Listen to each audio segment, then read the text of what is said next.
Diddy sentence upgraded to life without parole. On this day, everything you thought you knew is about to be shattered. The courtroom walls may have held the verdict, but the shockwaves are still tearing through the nation. This isn't just another headline. This is the kind of moment that rewrites reputations, challenges power, and forces all of us to ask how far influence can reach before justice finally snaps back. And trust me, what you're about to hear will stay with you long after the video ends. Before we dive in, hit subscribe and turn on the bell, because on Legends of Black Excellence, we don't just report history, we confront it. The day the case reopens. In this dramatized retelling, the morning of November 6, 2025, settles over Lower Manhattan like a low, unmoving cloud. Outside the Southern District of New York courthouse, metal barricades form tight lanes for pedestrians, camera crews, and onlookers who have come to witness a rare legal turning point. Inside corridors that usually echo with routine footsteps now carry a different sound. Hushed voices, hurried phone calls, the mechanical click of lenses being adjusted. Seasoned reporters trade quick glances as they check their notes. Even they can feel that what happens today will be replayed on screens across the country for years. Whispers about a reopening had circulated all week, but confirmation arrived only hours before the hearing, sending a jolt through legal and media circles. Confidential records brought forward by Cassie's representatives were described in filings as previously unseen and potentially pivotal. They were said to contain archived communications and sensitive information, serious enough to demand immediate judicial attention. The revelation forced every outlet to tear up its pre-written script. Producers ordered fresh graphics anchors, rehearsed updated intros, and analysts rushed into studios to explain how a case many believed settled could suddenly return to center stage. When the heavy courtroom doors finally swung inward, the murmur died almost instantly. Sean "Diddy" Combs entered between federal personnel, his steps steady but weighted. His chin angled slightly downward, yet there was a trace of guarded resistance in the way he held his shoulders. He did not scan the room, but the room studied him, rows of notepads, stilled microphones tilted forward, eyes tracking each movement. For many in attendance, this was the first time seeing him not on a stage or screen, but under the uncompromising glare of institutional lighting and judicial scrutiny. At the elevated bench, Judge Arun Subramanian examined the new material with unwavering concentration, his calm composure grounding the charged atmosphere. Nearby defense counsel referenced in proceedings, including Mark Agnifilo, conferred quietly as they reviewed strategy for what was clearly no ordinary hearing. Along the opposite table, government attorneys organized exhibits with deliberate care. Officers and marshals kept ordered watch over the chamber, ensuring everything remained controlled as anticipation climbed. As everyone took their seats and the session prepared to begin, a shared awareness settled over the room. This wasn't simply another court date.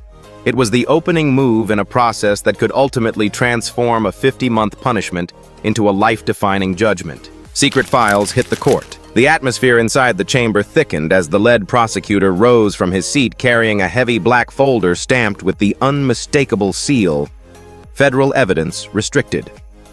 The label alone drew a ripple of tension through the gallery. When the court clerk stepped forward to accept it, even the sound of paper shifting seemed amplified. The assembled reporters leaned in, adjusting microphones and readying their equipment alert to every movement. Judge Subramanian gave a slight nod, permitting the presentation to proceed. The seriousness of his expression suggested he already anticipated the significance of what was about to unfold, and the room quieted to an expectant hush. Once the folder was opened, the tone shifted entirely. Inside were documents marked by timestamps, encrypted text extracts, and digital logs referencing covert exchanges occurring well after the initial sentencing. The lead prosecutor laid out his narrative, carefully explaining that the included materials pointed toward continued interference long past the date of the original ruling. Screenshots of communications, annotated spreadsheets, and metadata summaries were placed on the bench. Observers exchanged uneasy glances as they processed what was being described. The notion that the situation had expanded beyond its earlier scope added a new layer of gravity. Journalists typed furiously, aware that every line presented could reshape the public story they had been following for months. Cassie sat near her counsel, bracing herself as each item was read aloud. Despite her attempts to remain composed, emotion eventually broke through and tears slipped silently down her face. Across the courtroom, Combs reacted far differently. His composure faltered. A tremor traveled through his hands, and the guarded confidence he had carried earlier dissipated. The contrast between their reactions widened the emotional divide in the room. The lead prosecutor continued to outline findings with a steady cadence, each sentence building upon the last. The court clerk distributed copies to designated parties, her movements careful and precise. Every exchange of paper seemed to mark a new point of no return. When the defense rose to counter, Mark Agnifilo projected determination, but the arguments struggled to gain traction. He challenged authenticity, questioned timing, and criticized the sudden emergence of these digital components. Yet Judge Subramanian remained unmoved, reminding him that the submitted materials had undergone procedural review before reaching the bench. The tone of the judge's remarks made it clear that these objections could not override the weight of what had been introduced. The journalists observed the exchange with sharpened attention, noting the widening divide between the defense's stance and the court's measured response. As the prosecutor resumed, the chamber seemed to absorb the magnitude of the presentation. The evidence, real or fictional, within this narrative represented a significant blow to the defense, and the atmosphere reflected that shift. The hearing moved forward under a new shadow, one cast by the folder that began it all. Offshore money and silent threats. The next stage of the hearing carried a heavier weight as the lead prosecutor unveiled a second set of materials. This time, a collection of screenshots, financial logs, and transactional summaries tied to various international accounts. Printed images of electronic transfers marked with unfamiliar corporate names were arranged neatly in front of the bench. Each document described movements through offshore channels in patterns that suggested deliberate concealment.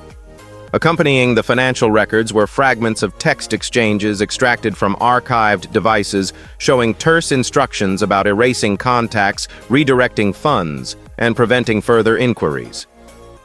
As these items were placed before Judge Subramanian, the courtroom fell into a tense stillness, as though everyone sensed the deepening gravity of the allegations within this fictional narrative. Across the aisle, Cassie sat beside her representative, gripping the edge of her seat as the presentation unfolded. Her attorney leaned close, reviewing one of the pages with concentrated focus before whispering, "This changes everything." The words reached only her ears, yet the effect was immediate. Her shoulders trembled, a visible response to the implication that the situation had expanded far beyond what she had braced herself for. The prosecutor continued to explain how the digital trails connected, linking certain time transfers to messages, urging associates to wipe threads or clean up chatter. Metadata extracted from devices showed pings across different regions, adding complexity to the chain of events laid out before the court. Every new exhibit layered another element onto an increasingly intricate picture, one that left many observers holding their breath. Meanwhile, the defendant's reaction shifted dramatically as the disclosures grew more detailed. Earlier in the day, he maintained a guarded exterior, but the introduction of these offshore records struck a deeper nerve. His jaw tightened, his fingers clasped each other, and a visible tremor traveled through his arms. The posture that once conveyed defiance now appeared strained, as though each revelation chipped away at the stability he had attempted to project. Defense counsel Mark Agnifilo rose at intervals to raise objections, questioning the interpretation of the digital sequences and challenging the context of the financial activity. Yet the judge, reviewing each item with deliberate care, allowed the prosecutor to proceed, acknowledging that the documents had passed preliminary verification procedures within this dramatized storyline. By the time the final screenshot was placed on the evidence table, the environment inside the chamber felt transformed. What had begun as a procedural review had evolved into a far more complex confrontation, with every party absorbing the implications in their own way. Cassie's attorney organized the newest exhibits with methodical precision, preparing for the next stage of argument. The prosecutor stepped back, his presentation complete, leaving a palpable tension hanging over the room. The judge made a brief notation before pausing, giving the moment room to settle. On the defense side, the strain on Combs was unmistakable, his earlier composure replaced by an anxious rigidity. The courtroom seemed to hold its collective breath, aware that the revelations just introduced financial anomalies, hidden messages, and encrypted directives had reshaped the trajectory of the session entirely within this fictional retelling. Handle it. The damning audio. The next exhibit arrived in the form of a compact storage device sealed in a transparent evidence pouch. The lead prosecutor lifted it with measured care before handing it to the court clerk, who approached the bench with ceremonial precision. The item, a small USB drive connected to a larger hard disk, captured the attention of everyone present. Conversations stopped mid-sentence as the clerk prepared the playback equipment. The soft hum of the speakers warming up filled the chamber, heightening an already taut atmosphere. Judge Subramanian observed quietly from the bench, fingertips steepled, signaling that he expected the contents to carry considerable weight within this fictional narrative. Members of the gallery leaned forward, anticipating what digital revelation might surface next. Once the audio interface connected, the prosecutor addressed the court, explaining that technicians had extracted several voice clips from handheld devices recovered earlier in the investigation. According to his description, the files contained verbal directives that aligned with previously submitted communications. After a single nod from the judge, the clerk initiated playback. A burst of static briefly crackled, followed by a clipped male command. "Handle it." The tone was firm, abrupt, and unmistakably linked to discussions about witness management. A second segment played moments later, carrying another terse instruction. The prosecutor clarified that the recordings were time-stamped near critical moments referenced in earlier filings. Reporters tapped rapidly on their keyboards, noting every syllable. Cassie, seated with a steady but strained composure, closed her eyes for several seconds, absorbing the sound with visible difficulty. The chamber's reaction was immediate. Whispers spread in waves as listeners processed the gravity of what they had heard. On the defense side, the impact was equally intense. As the final clip faded, Combs stiffened, his breathing shifting into short, uneven bursts. What had been a guarded posture now cracked, exposing clear disorientation. His attorney, Mark Agnifilo, rose swiftly to counter the presentation. He objected on grounds of selective editing, chain of custody concerns, and contextual ambiguity, arguing that the fragments lacked full conversational background. His tone carried insistence, attempting to reframe the implications before they solidified in the minds of those present. Yet Judge Subramanian remained composed, stating that preliminary technical assessments had already been completed according to internal procedure for this fictional hearing. He instructed the prosecutor to continue denying the request to exclude the audio for the moment. The denial tightened the mood further, drawing renewed attention to every expression displayed at the defense table. As the exchange concluded, the clerk secured the devices and returned them to the evidence table. The gallery remained intensely focused, sensing that the materials had shifted the trajectory of the proceeding in a profound way. Correspondents whispered updates into handheld recorders, aware that this development would dominate upcoming broadcasts. Cassie kept her gaze low, steadying her breathing as she processed the emotional weight of the playback. Across from her, Combs sat rigid, his earlier confidence replaced by a visible unease.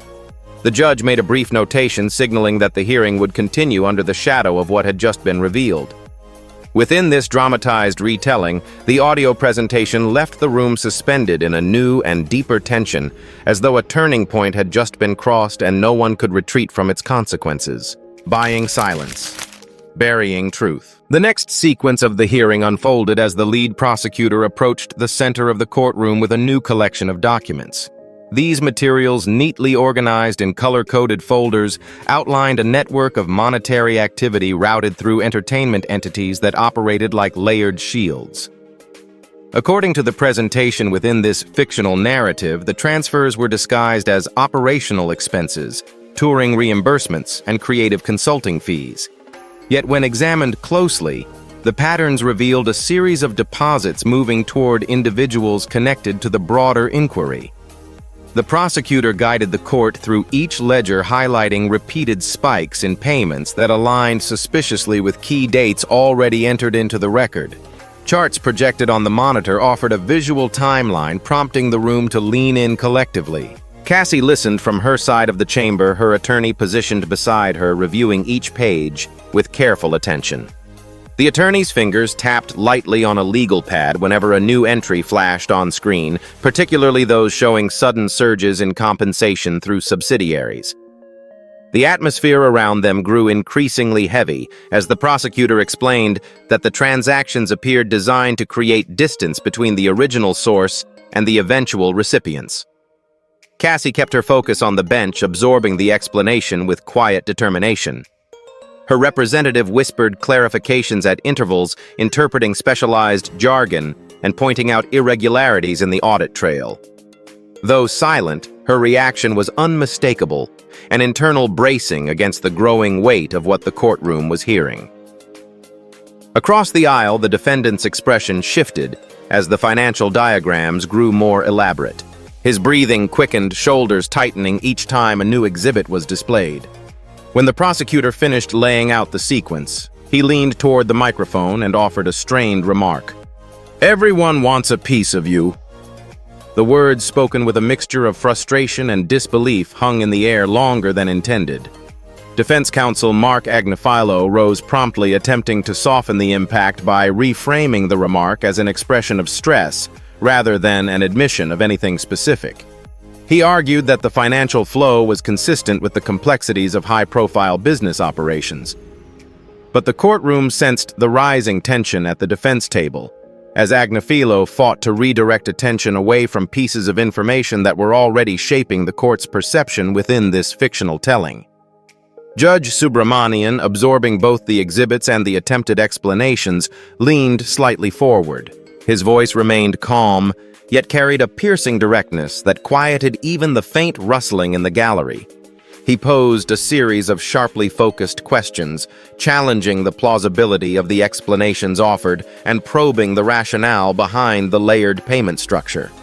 Each inquiry cut deeper, confronting inconsistencies and asking why such convoluted channels would be necessary if the transactions were as ordinary as claimed.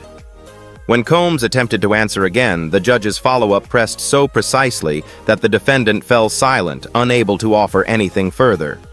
The stillness that followed was unmistakable, a moment in which the weight of the evidence combined with the judge's scrutiny altered the trajectory of the session.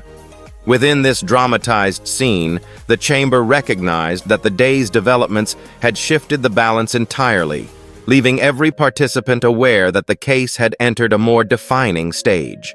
No more delays, no more excuses. The atmosphere inside the chamber shifted once more as Mark Agnifilo rose from the defense table, papers in hand, attempting to regain footing after the series of damaging presentations.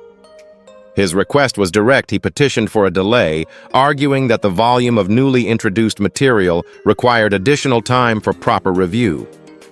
His voice carried determination, but beneath it lingered urgency, a subtle sign of how rapidly the situation had evolved. Before the prosecutor could respond, Judge Subramanian lifted a hand, signaling that he intended to address the motion immediately.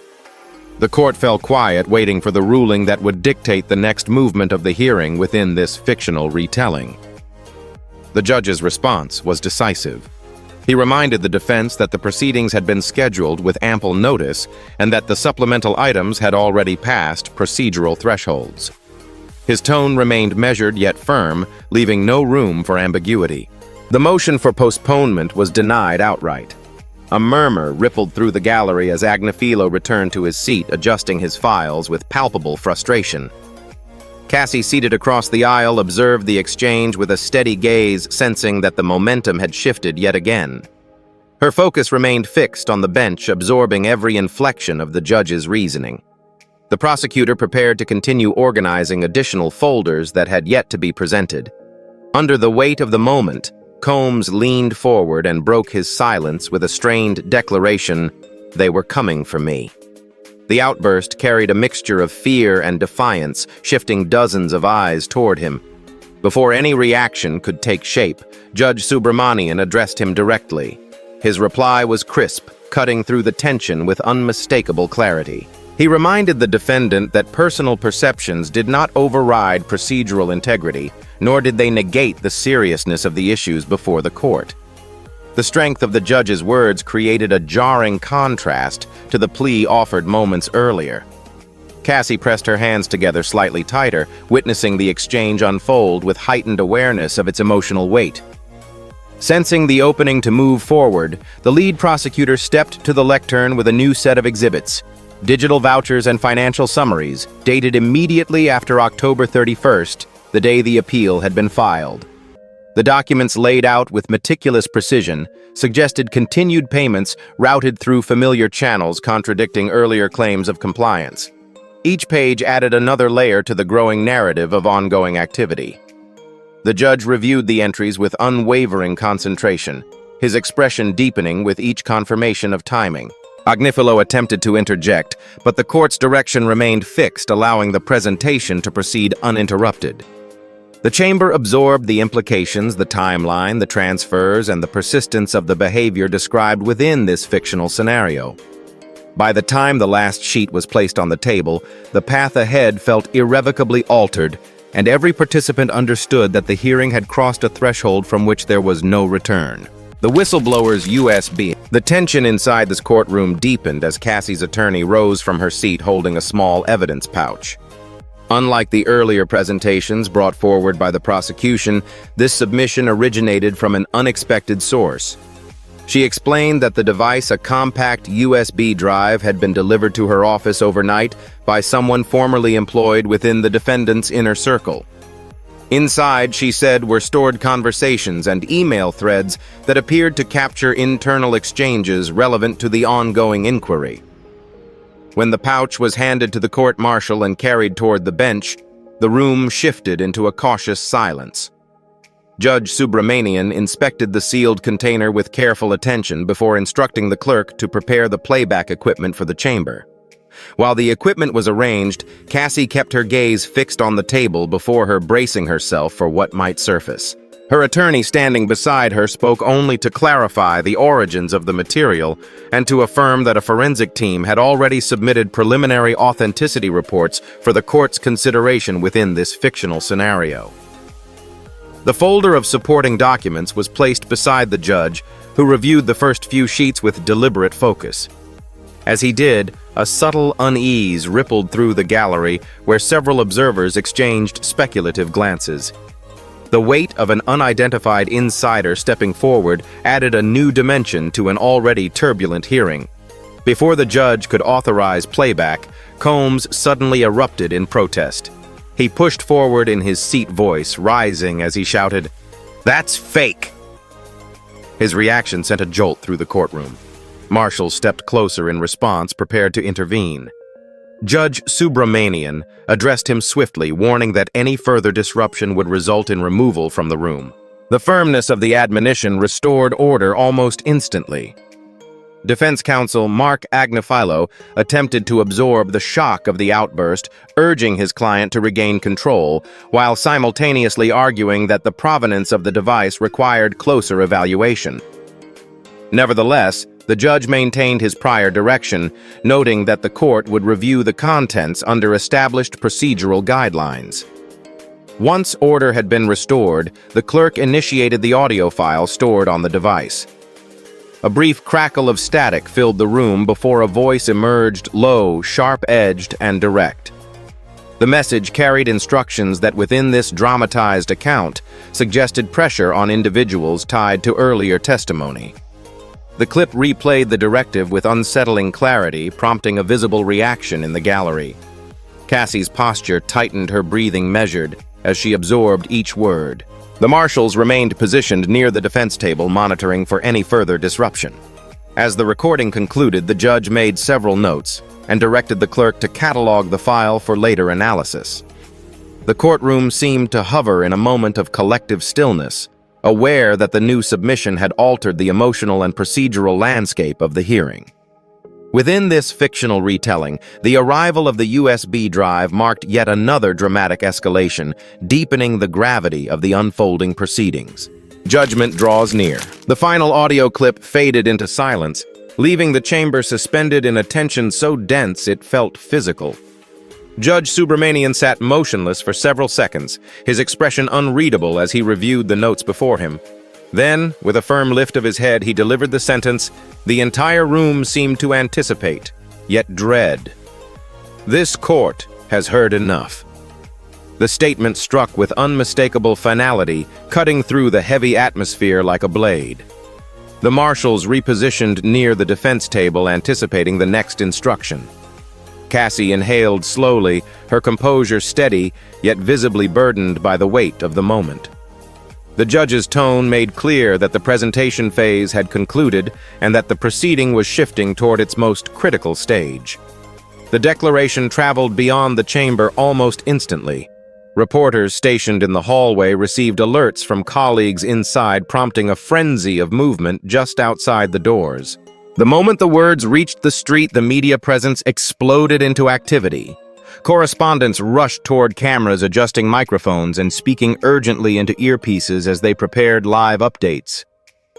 Headlines flashed across mobile screens, each variation attempting to capture the gravity of the development. Social platforms populated with notifications as breaking banners appeared on major networks within this fictional narrative.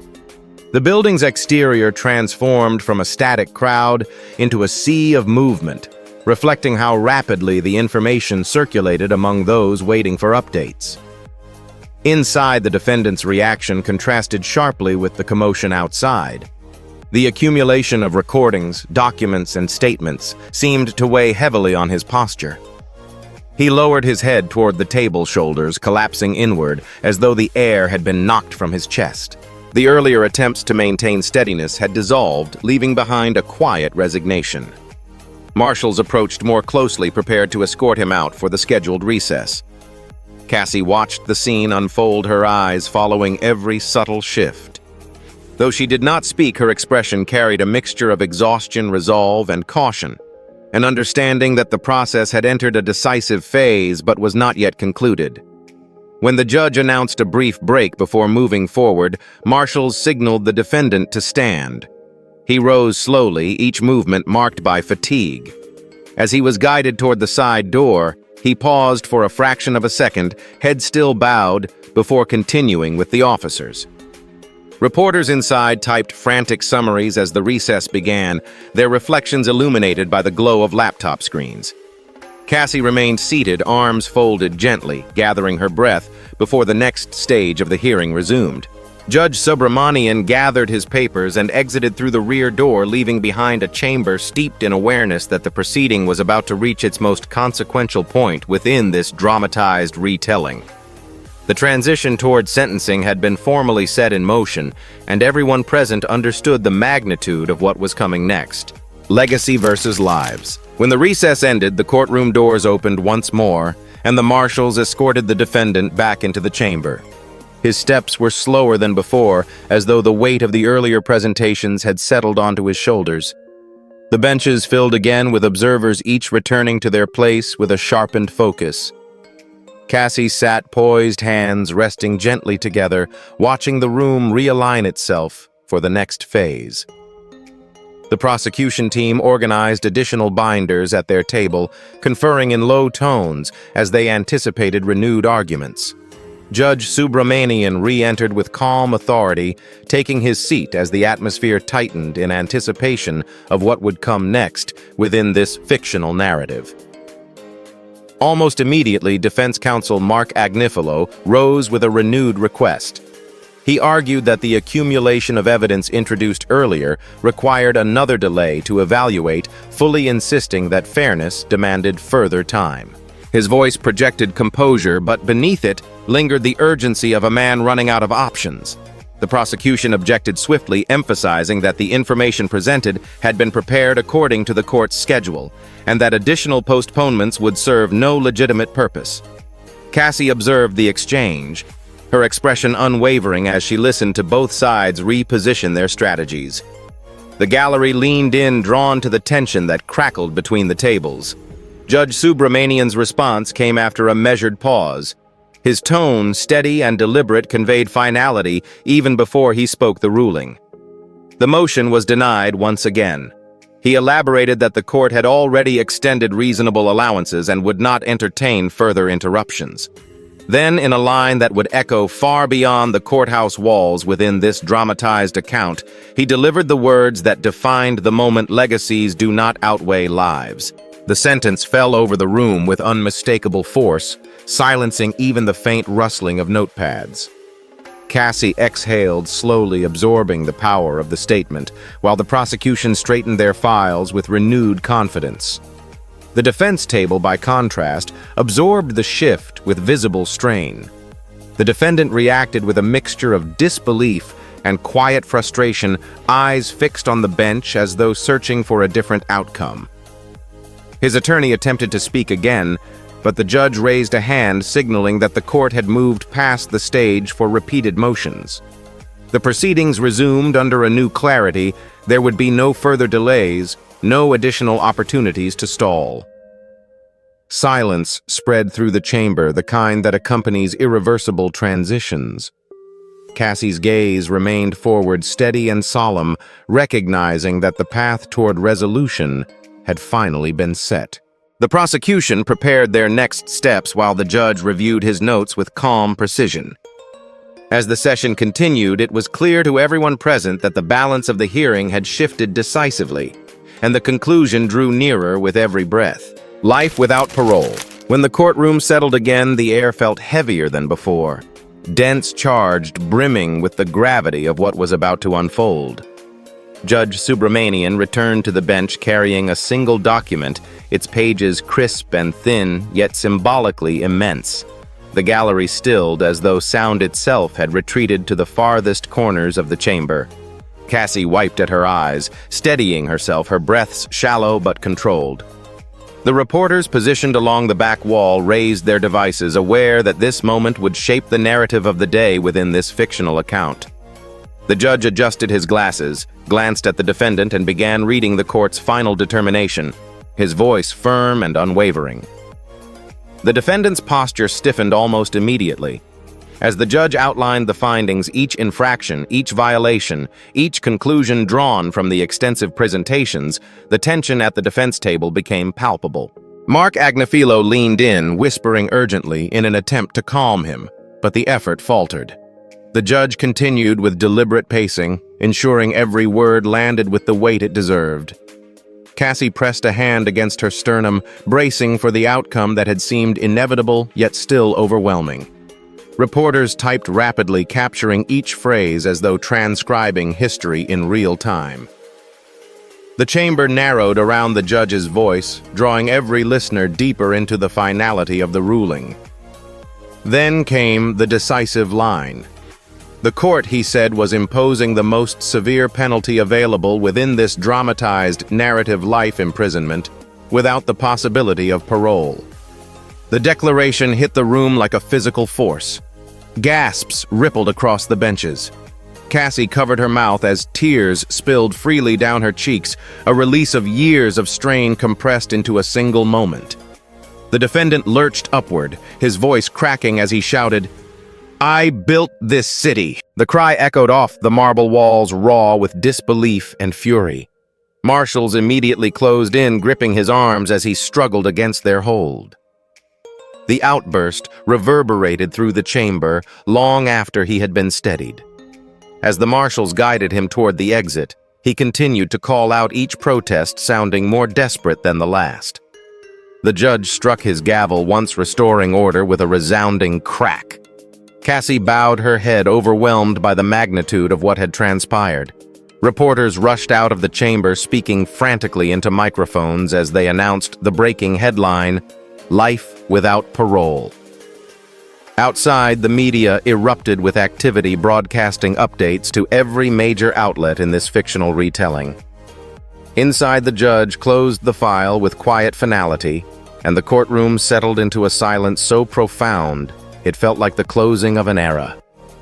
The sentencing had been delivered, and nothing in the room would ever be the same again. Aftermath of an era. Outside the courthouse, the night had deepened into a cold, echoing stillness, broken only by the alternating flashes of camera lights reflecting off metal barricades. Cassie stepped forward beside her legal team, her voice soft but unwavering as she addressed the gathering press. "I just wanted truth." She said the words carrying both exhaustion and relief within this fictional narrative. Her attorneys stood close, offering quiet reassurance as reporters pressed forward with questions. The statement rippled through the crowd, prompting murmurs among observers who had followed the case with fervent attention. Beyond the media cluster, supporters and critics jostled for space, each side holding signs that declared opposing convictions. Meanwhile, officers guided the defendant through a secure passage toward the waiting transport vehicle. The ride to MDC Brooklyn began under escort, the van moving slowly through traffic as protesters lined the street, some shouting encouragement, others condemning him. Inside the vehicle, the defendant remained silent, his gaze fixed on the blurred cityscape passing beyond the steel grating. Uniformed personnel sat across from him, maintaining strict procedure throughout the transit. The atmosphere in the van was taut, marked by the stark contrast between the distant chants outside and the contained quiet within. As the vehicle approached the detention complex, the humming of floodlights grew louder, signaling the transition from courtroom uncertainty to institutional routine. Back inside his chambers, Judge Subramanian paused beside the window, looking out over the illuminated skyline. In this dramatized retelling, he murmured to himself, "Justice doesn't end careers, it ends cycles," the sentiment lingering in the air like a final reflection on the day's events. At the same time, the defendant was escorted through the facility intake area, pausing only once to glance back toward the faint glow of the city he was leaving behind. The brief moment framed by the hum of security gates and the presence of uniformed personnel marked the symbolic closing of an era. Outside, the divided crowd gradually dispersed, carrying with them the imprint of a day that reshaped every narrative it touched. In the end, this fictional retelling leaves one question echoing long after the courtroom lights fade. Where does accountability end, and where does redemption begin? Opinions will differ, and debates will only grow louder. But what happened inside that chamber forces us to confront uncomfortable truths about power, loyalty, and consequence. As we close this chapter on Legends of Black Excellence, the conversation is now yours. Was this justice fulfilled or a legacy dismantled too late? Let me know your thoughts below, and let's keep this dialogue alive.